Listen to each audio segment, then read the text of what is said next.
Okay, everyone, I believe I have found a solution to Jackson's problems that should work for everyone. It's hard for me to test free accounts since I do have a paid for account, so I don't see everything that you see, but I think I have figured it out. So I have shared this link with you along with the link to this video that you're watching.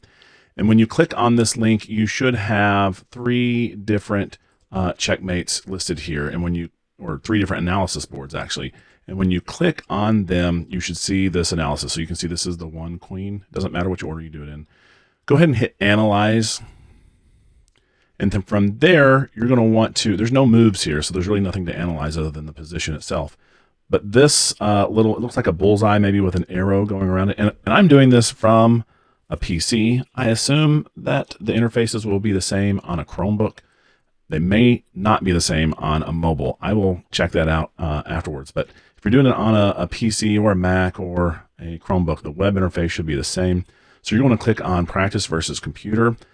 Since I'm not signed in, and it's going to start you out with a bot that's not going to be good. So we want to change bots. So see this little icon that looks like a robot down here? I'm kind of circling. And what I would want you to do, if it would let you, is just change this engine all the way over. But it doesn't appear to let me get it off of beginner, because when I do that, it just reverts back to this other bot that's probably not going to be difficult enough to play the best moves. So I want the bot to play the best moves. And so who else should we pick? But Magnus Carlsen is available as a free bot to play against. So let's pick Magnus Carlsen and choose him. And then from there, white has the first move. So you're going to begin to corner in this king so that you can checkmate the king. And I am not necessarily looking for the most efficient, because I think there's probably a faster way to do it than what I just did it. But that to me is the easiest way. So maybe even in this video, I could walk you through to help you understand how to do it. So what I did was I moved my queen a knight's move away from the king. See how with my queen here, it is one knight's move away from this king. And that limits a lot of the spaces for this king. And now I'm just going to follow whichever direction that king moves. He moved up one to the right. I'm going to move up one to the right. And that recreates that knight's move. Here is the tricky part. If I recreate this move here, let's see if it'll let me crash out. It should stalemate me right here. Oh, yeah, well, because he had this other move here. But if that were against the wall here, then that would have stalemated. So once you get him to one of these edges like this, I want you to move your queen one row or one column, and in chess we call these ranks and files. I want you to move it one, in this case, file away from where that king is. I want you to move it right here. And this basically traps this king on this file, and in fact, it traps the king between these, let me clear all this, these three squares, because the queen is controlling all of these squares. So king can only move in these three squares. Now I'm moving up my king to support, moving up my king to support, moving up my king to support. Now that the king moves in opposition, we can place our queen here. This king, my king, is protecting the white queen, and the white queen is attacking all three of these spaces, and so therefore completed it. So just take a screenshot of this, and you should be good. Once you do that, you can come back to this library, select another one of them, hit analyze, hit practice versus computer, change that bot to Magnus Carlsen. And now we're playing. All right, and so I'll go over the strategy for this one as well. Our rook is more vulnerable than our queen because the king can be diagonal to the rook. So we have to make sure that the king does not get into a place where it can capture our rook. But we do want to cut off spaces from the opponent's king. So if I move to this square, you can see it will cut off and leave the king in this rectangle. So I'm going to go that direction. Now the king is cut off. Now I'm going to start bringing in my king to support. Now see, here we have this situation where our rook is under attack. So we got to move our rook out of the way. So I'm just bringing my king into support. Again, the rook is in the way. All right, now we're in a situation, and there's some faster ways to do this, but I think this is the most methodical way of doing it.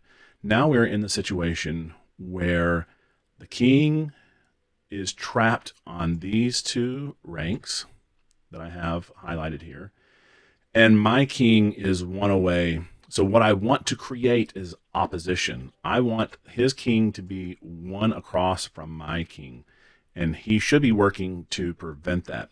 Since I am a knight's move away, let me clear the board. Since I'm a knight's move away from that king right now, I want to stay there, because if I move to this square and create opposition, then he undoes that opposition on his next move. And I want opposition when it's my turn. So I'm going to do what's called a waiting move. I'm just going to move my rook one because it doesn't really affect anything. All right, so now he moved into opposition. So now if I move my rook here, notice that my rook will attack all of these squares. My king is attacking these squares, and that forces my opponent's king to retreat to this last back rank, so that he limits his squares. So that's what I'm doing. I'm going to move here. And now I'm going to move a knight's move away. Again, I've got to swing my rook away, and he's a knight's move away. I want opposition, so now I'm going to make that waiting move with my rook, and he moves away. So now I want to recreate that knight's move, because if I move here, then I'm a knight's move away from him. So I move here, I move here, I move here. Now that forces him to come back. So now I have opposition, and now I can checkmate, because once I put my rook here, let me just go back one because I can't. Once I put my rook on this back rank, the rook attacks all of this. These three spaces, A7, B7, C7, are removed, so the king cannot move there, and then that creates that check. This is probably the hardest of the three to do. Take a screenshot of that one. Okay, coming back to our last one, our easiest. Where is? Oh, I've got two of the same. So let me, by the time you get this, I will make sure that the better one, the correct one, is in here. Well, the last one will have two rooks, and we call that a ladder or rolling checkmate.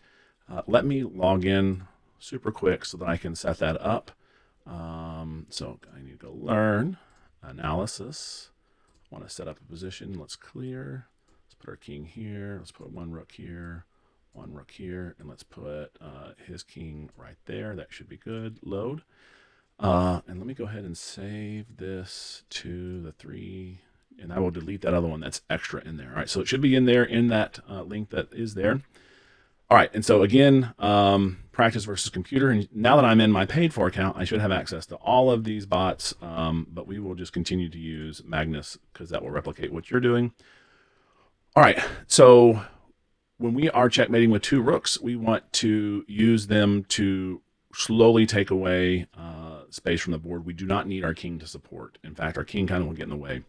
So in this position, we can either move the king on A1 to A5 or the king on G1 to G5. I'm going to opt for my A1 rook. I said king, rook, so because it's further away from the king, and that will be important in a bit. So now you can see this king is limited to this rectangle. Now, naturally, what I would want to do here to follow the form would be to move my rook to G6 so that this rook can take away my fifth rank, and my other rook could take away this 6th rank. But if I do that, it can be captured by this king here. We don't want to do that. So now I'm just going to swing my rook over to the B file. And then from there, I'm going to move up to the 6th rank. And you see that the king is starting to hone in he's wanting to get closer. So if you're ever playing against two rooks, you want to do this because maybe your opponent's going to slip up. You want to kind of come in closer to these rooks so that you might be able to capture one if they make a mistake. I still have time, so I can move my A5 rook up to A7. Now again, what I'd like to do is move my B6 rook up to B8, and therefore that would take away all of the back two ranks and create a checkmate. But if I do that, it will be captured. So I need to move my rook over, and now the king is trapped, and I can checkmate him. So those are the 3 checkmates. They should be there. You can watch this video and just take screenshots of you, basically this right here, and you can send it to me, and that will qualify you for going to the tournament.